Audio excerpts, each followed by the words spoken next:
जी हां दोस्तों, वही हुआ जिसका बीजेपी और मोदी शाह को डर था। चिराग ने बिखेर दी बीजेपी के बिसात, चल दिया पिता वाला दांव। बौखलाए मोदी, नीतीश से पहले ही चिराग करेंगे खेल। बहुत स्वागत है आप सभी का। आप देख रहे हैं द राजनीति का विशेष सेगमेंट खबर और विश्लेषण। मैं हूं जब्बार खान। दोस्तों, आखिर यह गजब कैसे हो गया जिस बात की उम्मीद प्रधानमंत्री नरेंद्र मोदी, अमित शाह या बीजेपी ने नहीं किया था, वैसा ही चिराग पासवान करने जा रहे हैं। तो क्या चिराग पासवान की अपनी महत्वाकांक्षा भारतीय जनता पार्टी से और मोदी से संबंधों के ऊपर हावी होने लगी? क्या चिराग पासवान ने आगे आने वाले वर्षों के लिए अपनी और अपनी पार्टी की राजनीतिक दशा और दिशा इस अंदाज में तय कर लिया कि मोदी और शाह खुश हों तो हों, नाराज हों तो हों, एनडीए में रहें तो रहें, अब किसी बात से महत्वाकांक्षा से कॉम्प्रोमाइज नहीं? आखिर चिराग पासवान ने अपने पिता रामविलास पासवान के कौन से पथ पर खुद को आगे बढ़ा दिया जिसकी बुनियाद पर कहा जाने लगा कि 20 साल के बाद में फिर से पिता वाला इतिहास दोहराएंगे चिराग? दोस्तों, विस्तार से आपको बताते हैं, अंत तक इस वीडियो को जरूर देखें। दोस्तों, मौजूदा वक्त में बिहार विधानसभा चुनाव को लेकर के अभी भी एनडीए गठबंधन में हर तरफ से अलग अलग दिन अलग अलग तरह की ऐसी खबरें आती हैं जो कि मोदी और शाह को चिंता में डालती होंगी। इस बीच में हमने आपको पिछले शो में बताया कि कैसे नीतीश कुमार एक बार फिर से आरजेडी की तरफ जाने की संभावनाओं को लेकर के उसकी कील काटी दुरुस्त करने के साथ साथ में अपने उस ऑप्शन को खुला रखने के लिए बीते 2 दिनों से अलग मुहिम छेड़े हुए हैं। मगर इस बीच में चिराग पासवान ने एक नई दशा और दिशा तैयार कर दी। चिराग पासवान ने बिहार के 2025 के विधानसभा चुनाव लड़ने का फैसला ले लिया, ऐलान कर दिया। चिराग पासवान की पार्टी ने उनके चुनाव लड़ने से संबंधित प्रस्ताव पारित कर दिया। चिराग उन युवाओं में गिने जाते हैं जो नीतीश कुमार के बाद मुख्यमंत्री पद के सबसे मजबूत दावेदार हैं। केंद्र सरकार में मंत्री रहते हुए चिराग पासवान और बिहार विधानसभा चुनाव लड़ने की बात कर रहे हैं। तो इसके पीछे उनका प्लान है क्या दोस्तों? यानी कि केंद्र में राजनीति उनको मंजूर नहीं, कई बार वो संकेत दे चुके हैं, कह चुके हैं बिहार में अपनी पार्टी और खुद को मजबूत करके बिहार में सत्ता की चाबी अपने पास लाने के फिराक में। चिराग पासवान केंद्र सरकार में मंत्री हैं। केंद्रीय मंत्री रहते हुए अगर वो बिहार विधानसभा चुनाव लड़ने की बात कर रहे हैं तो जाहिर है उनका लक्ष्य मंत्री बनना तो है ही नहीं। फिर उनका प्लान क्या है? दरअसल चिराग पासवान ये जानते हैं कि केंद्रीय राजनीति में भी उनके पैर तब तक ही जमे हैं जब तक वो बिहार में मजबूत हैं। आखिरकार उनकी सियासत का बेस तो बिहार ही है।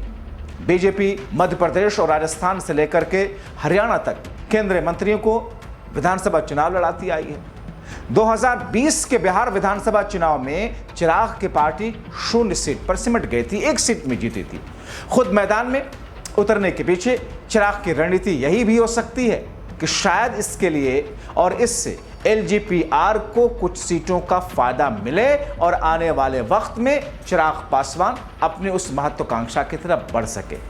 दोस्तों, आपके मन में 3 चीजें होंगी। क्या चिराग पासवान नीतीश की जगह पर खुद को देखने लगे हैं? आप अपनी जगह सही हो सकते हैं।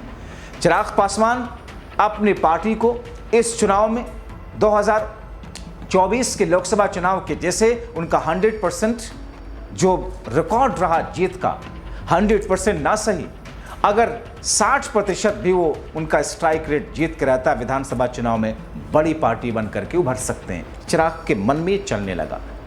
दोस्तों, चिराग पासवान की गुगली पर बिहार की राजनीति को समझने और कवर करने वाले पत्रकारों, बुद्धिजीवियों से मैंने बात करके समझने की कोशिश की कि पर्दे के पीछे चल क्या रहा है।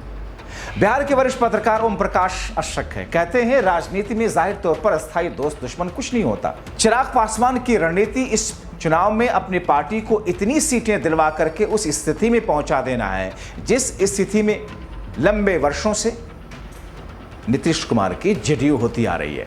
यानी कि 43 सीटों के आसपास चिराग पासवान, लेकिन यह संभव कैसे हो सकता है? चिराग पासवान 40 सीटें मांग ही रहे लड़ने के लिए, 40 सीटों मांग रहे हैं। लेकिन चिराग ये चाहते हैं कि इस चुनाव में अपनी स्थिति को, पार्टी की स्थिति को मजबूत करके मुख्यमंत्री की कुर्सी की तरफ खुद की दावेदारी को बढ़ाया जाए।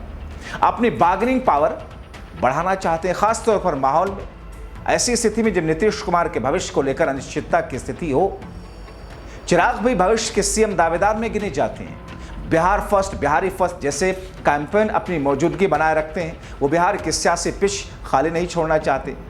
जेडीएस के एचडी कुमारस्वामी कम सीटें होने के बावजूद कर्नाटका में मुख्यमंत्री बन सकते हैं। निर्दलीय मधु कोड़ा झारखंड के सीएम बन सकते हैं। नीतीश कुमार तीसरी नंबर की पार्टी का नेता होने के बावजूद 5 साल सरकार चला सकते हैं सीएम बन के। सियासत में कुछ भी संभव। चिराग को भी नीतीश के भविष्य पर संशय में अपने लिए उम्मीद दिख रही है।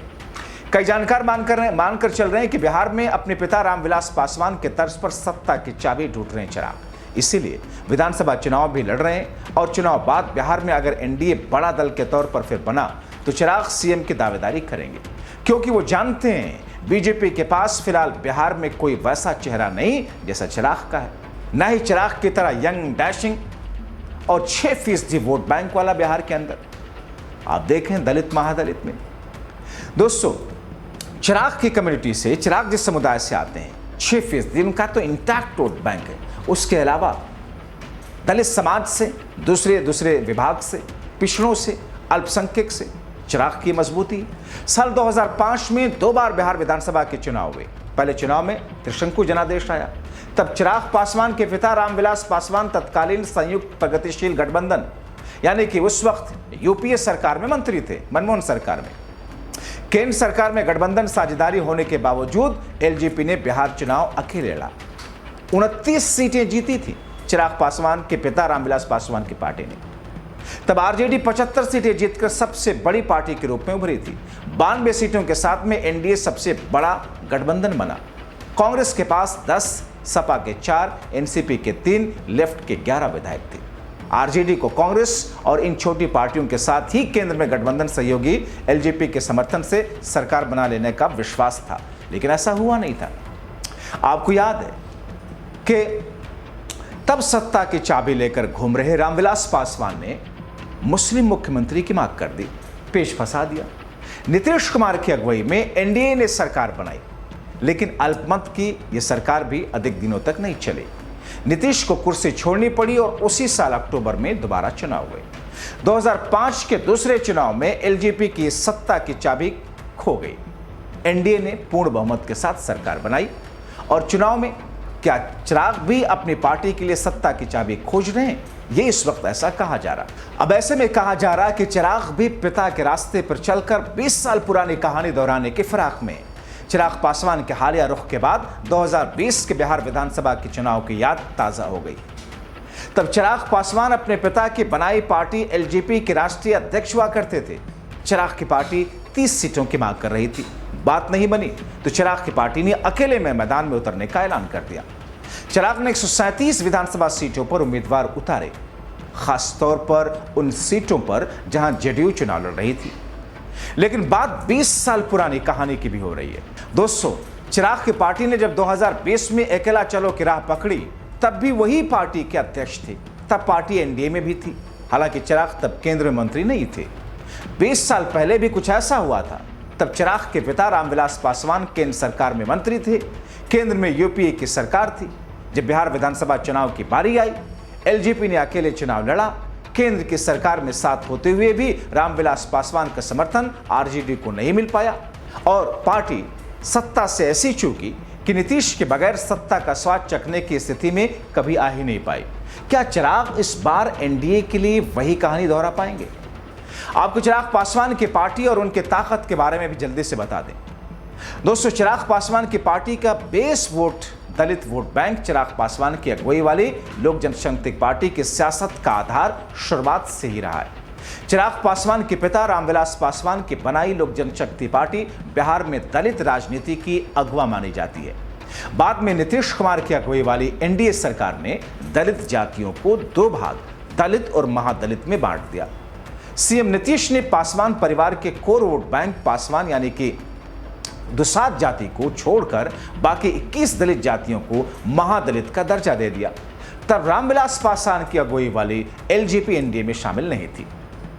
दलित वर्ग यानी कि पासवान की बात करें तो 2023 की जातिगत जनगणना के मुताबिक बिहार में इस वर्ग की आबादी करीब करीब 6%, 5.5 से 6% है। संख्या बल के हिसाब से अगर देखें तो एलजेपीआर, जिसका कोर वोट बैंक अकेले दम पर जीत दिलाने या बिहार की सत्ता तक पहुंचने के लिए भले ही नाकाफी हो, लेकिन किसी दूसरे दल के साथ जाने की स्थिति में यह औरों की हार को सुनिश्चित कर देता है, जीत को सुनिश्चित कर सकता है। शायद यही वजह है कि एनडीए हो या महागठबंधन, चिराग की पार्टी के साथ गठबंधन के लिए दोनों ही बाहें फैलाए नजर आते हैं। चिराग की पार्टी के प्रदेश अध्यक्ष राजू तिवारी हैं, जो सामान्य वर्ग से आते हैं। बिहार फर्स्ट, बिहारी फर्स्ट जैसे अभियान भी चिराग के सर्व समाज, खासतौर पर युवा वर्ग के बीच में अपनी सियासी जमीन को बनाने की कवायद जोड़ करके देखी जाती है। बिहार विधानसभा के 243 में से 38 सीटें अनुसूचित जातियों के लिए भी आरक्षित हैं दोस्तों।